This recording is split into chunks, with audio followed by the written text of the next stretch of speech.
Hasna Furaida,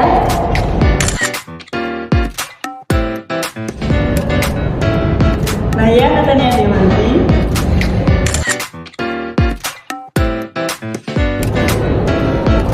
Marsanda Rizky Ramadhani.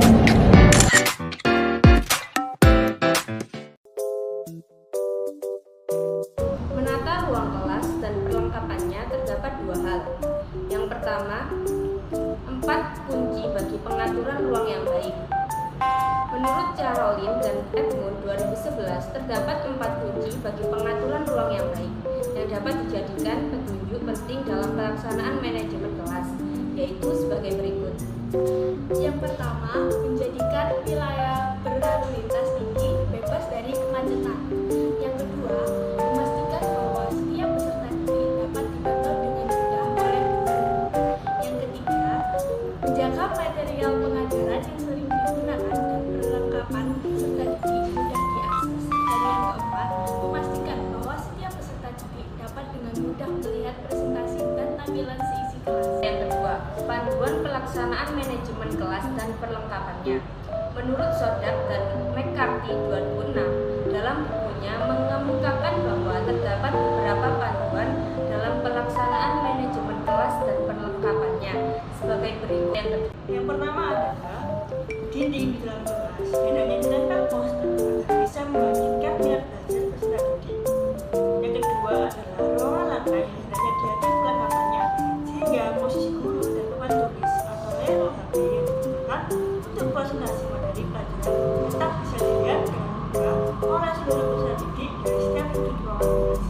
Yang ketiga adalah meja tulis peserta didik yang hendaknya diatur secara berkelompok dan tidak berbaris-baris, tetapi tetap menyediakan jalan yang cocok bagi guru untuk berjalan-jalan di sela-sela meja tulis peserta didik. Yang keempat adalah apabila ruangan kelas cukup luas, pada sisi kanan meja tulis peserta didik sebaiknya diberi meja belajar yang dapat digunakan peserta didik untuk berdiskusi atau belajar kelompok. Yang kelima adalah komputer khusus yang disediakan untuk peserta didik. Sebaiknya tidak ditempatkan di ruang kelas, melainkan di ruang khusus komputer saja. Membuat peraturan kelas dan prosedur.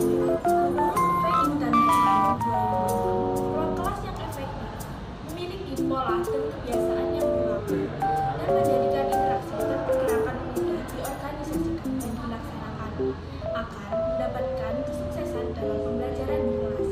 Peserta didik harus memahami dan menerapkan perilaku yang guru harapkan sehingga perlu sebuah sistem peraturan dan prosedur yang terencana. Yang pertama, merencanakan peraturan ruang kelas.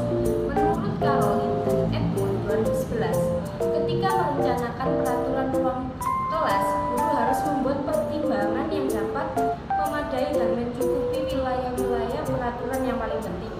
Berikut ini merupakan 4 peraturan umum yang meliputi banyak perilaku di ruang kelas, yaitu yang pertama, hormati dan bersikap sopanlah kepada semua orang. Yang kedua, bergegas dan bersiap-siaplah. Yang ketiga, simaklah dengan seksama ketika peserta didik lainnya sedang berbicara. Yang keempat, patuhi seluruh peraturan sekolah. Yang kedua adalah merencanakan prosedur ruang kelas. Menurut Caroline dan Edmund 2011, sejumlah wilayah ruang kelas dan perabotan dan perlengkapan di dalam ruang kelas membutuhkan prosedur untuk mengatur penggunaannya. Berikut merupakan prosedur-prosedur yang dapat dilakukan, yaitu yang pertama adalah meja tulis guru dan wilayah penyimpanan. Yang kedua adalah meja tulis peserta didik dan wilayah penyimpanan. Yang ketiga adalah penyimpanan bagi materi yang umum. Yang keempat adalah keran air minum, wastafel, penajam pensil. Yang kelima adalah toilet. Mengelola pekerjaan peserta didik. Menurut Caroline dan Edmund 2011, terdapat 3 hal penting dalam mengelola pekerjaan peserta didik yang dapat dilakukan oleh guru, yaitu sebagai berikut. Yang pertama, komunikasi yang jelas mengenai pemberian tugas dan persyaratannya. Berikut merupakan 3 hal yang berkaitan dengan komunikasi dan persyaratan dalam memberikan tugas kepada peserta didik.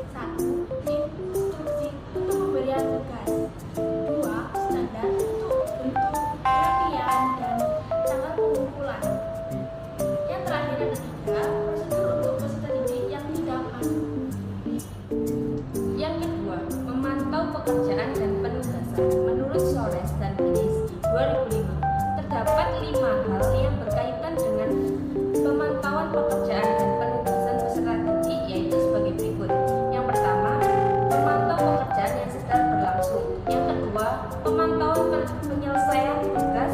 Yang ketiga, pemeliharaan catatan mengenai pekerjaan peserta didik.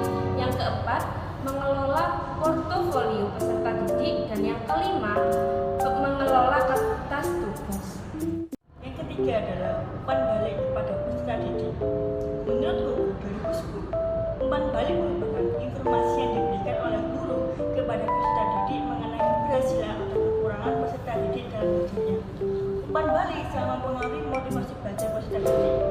Pemberian umpan balik dari guru kepada peserta didik merupakan salah satu bentuk interaksi antara guru dan peserta didik yang dapat meningkatkan hasil belajar. Umpan balik dapat bersifat reward atau penghargaan terhadap keberhasilan peserta didik dalam belajar.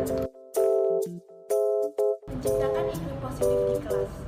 Menurut Caroline dan Edmund 2011, guru harus memperhatikan pola interaksi baik antara dirinya dengan peserta didik maupun antar sesama peserta didik untuk menciptakan lingkungan positif di dalam kelas. Sebab lingkungan kelas yang positif akan mendorong peserta didik bersemangat menjalani kegiatan belajar. Selain itu, komunikasi efektif diperlukan untuk saling melengkapi satu sama lain.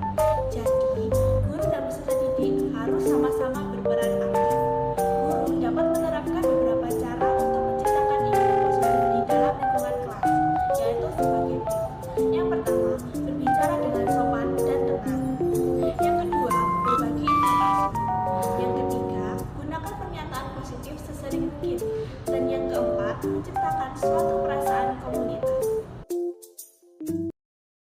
Merencanakan dan melaksanakan pembelajaran. Menurut Usman 2006, perencanaan pengajaran merupakan suatu program bagaimana guru mengajarkan muatan pembelajaran yang sudah dirumuskan dalam kurikulum. Acuan utama penyusunan perencanaan program pengajaran dalam kurikulum. Perencanaan pengajaran dapat dilihat dari berbagai sudut pandang, yaitu sebagai berikut. Perencanaan pengajaran sebagai sebuah proses adalah pengembangan pengajaran secara sistematik yang digunakan secara khusus teori-teori pembelajaran dan pengajaran untuk menjamin kualitas pengajaran. Kemudian, perencanaan pengajaran sebagai sebuah disiplin adalah cabang dari pengetahuan yang senantiasa memperhatikan hasil-hasil penelitian teori-teori tentang strategi pengajaran dan implementasinya terhadap strategi-strategi tersebut. Selanjutnya, menurut Mulyasar 2011 menegaskan bahwa perencanaan pembelajaran dapat diartikan sebagai proses penyusunan sebagai keputusan yang akan dilaksanakan pada masa yang akan datang untuk mencapai tujuan yang ditentukan. Penyusunan tersebut meliputi proses penyusunan materi pembelajaran, penggunaan media pengajaran dalam suatu alokasi waktu yang akan dilaksanakan pada satu semester yang akan datang untuk mencapai tujuan yang ditentukan. Selanjutnya, menurut Slamuto 2003, perencanaan pembelajaran memainkan peranan penting dalam memandu guru untuk melaksanakan tugas profesionalitasnya sebagai seorang pendidik dalam melayani kebutuhan belajar para peserta didiknya. Perencanaan pembelajaran juga dimaksudkan sebagai langkah awal sebelum proses pembelajaran berlangsung. Seorang guru sebelum masuk kelas sudah mempersiapkan sejumlah materi dan bahan ajar yang akan disampaikan kepada peserta didik. Akan penyampaian materi sesuai arah dan tujuan yang ditetapkan, maka lebih dulu disusun suatu perencanaan yang matang. Kesiapan perencanaan yang matang ini dapat mengatasi permasalahan yang terjadi. Perencanaan pembelajaran pada dasarnya meliputi 4 hal, yaitu sebagai berikut. Yang pertama, menetapkan apa yang dilakukan oleh guru, kapan dan bagaimana cara melakukannya dalam implementasi pembelajaran.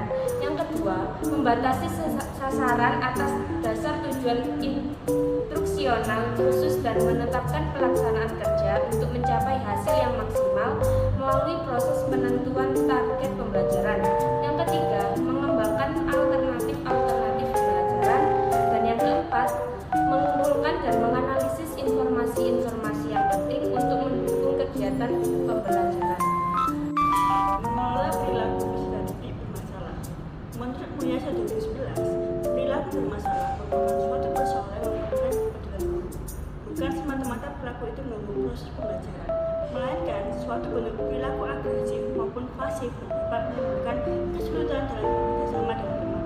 Menurut Rostia 2003, terdapat beberapa strategi yang dapat dilakukan menanggulangi perilaku permasalahan tersebut, yaitu sebagai berikut. Yang pertama, intervensi kecil, yaitu penggunaan isyarat nonverbal. Kemudian teruskan 3 transitor langsung. 3. Gunakan kedekatan. Keempat, gunakan kelompok fokus. Selanjutnya, intervensi sedang. Yang pertama, menahan sebuah hak istimewa atau kegiatan yang diharapkan. Yang kedua, mengisolasi atau memindahkan peserta didik. Yang ketiga, gunakan sebagai hukuman. Yang keempat, berikan penahanan. Dan yang terakhir, laporkan ke kepala sekolah. Yang terakhir adalah intervensi yang lebih besar. Terdiri dari yang pertama, gunakan pemecahan masalah. Yang kedua, gunakan strategi saatnya berpikir. Yang ketiga, model terapi realitas. Yang keempat, berunding dengan orang tua. Dan yang kelima, buatlah kontak individual dengan peserta didik. Mengelola kelompok dan ide. Menurut Siatur 3, pembelajaran untuk anak berkebutuhan khusus memerlukan strategi tersendiri sesuai dengan kebutuhan peserta didik masing-masing. Untuk itu, perlu penyusunan program pembelajaran untuk setiap bidang studi yang disesuaikan dengan setiap data pribadi peserta didiknya. Data pribadi tersebut berkaitan dengan karakteristik spesifik, kemampuan dan kelemahan, kompetensi yang dimiliki, dan tingkat perkembangan setiap peserta didik. Tujuannya yaitu agar saat memprogram pembelajaran sudah dipikirkan mengenai bentuk strategi pembelajaran yang dianggap cocok. Strategi pengolahan kelas anak berkebutuhan khusus contohnya sebagai berikut. Yang pertama adalah strategi pembelajaran bagi anak tunanetra, antara lain strategi deduktif, induktif, heuristik, pembelajaran dengan seorang guru, bergu, klasikal, kelompok kecil, tatap muka, melalui media, individualis, kooperatif, dan modifikasi perilaku. Yang kedua, strategi pembelajaran bagi tunarungu, antara lain strategi deduktif, induktif, heuristik, ekspositorik, klasikal, kelompok, individual, kooperatif, dan modifikasi perilaku. Yang ketiga, strategi pembelajaran bagi anak tunarungu, antara lain strategi pembelajaran yang diindividualisasikan, kooperatif, dan modifikasi tingkah laku. Yang keempat, strategi pembelajaran bagi anak tunadaksa, antara lain pendidikan integrasi atau terpadu, pendidikan segresi atau terpisah, dan penataan lingkungan belajar. Yang kelima, strategi pembelajaran bagi anak tunalaras, antara lain model biogenetik, model behavioral atau tingkah laku, model psikodinamika, dan model ekologis. Yang keenam, strategi pembelajaran bagi anak dengan kesulitan belajar, diantaranya yaitu sebagai berikut. Anak kesulitan belajar membaca, yaitu melalui program delivery dan remedial teaching. Anak berkesulitan belajar menulis, yaitu melalui remedial sesuai dengan tingkat kesalahan. Anak berkesulitan belajar berhitung, yaitu melalui program remedial yang sistematis sesuai dengan urutan dari tingkat konkret, semi konkret, dan tingkat abstrak. Yang ketujuh, strategi pembelajaran bagi anak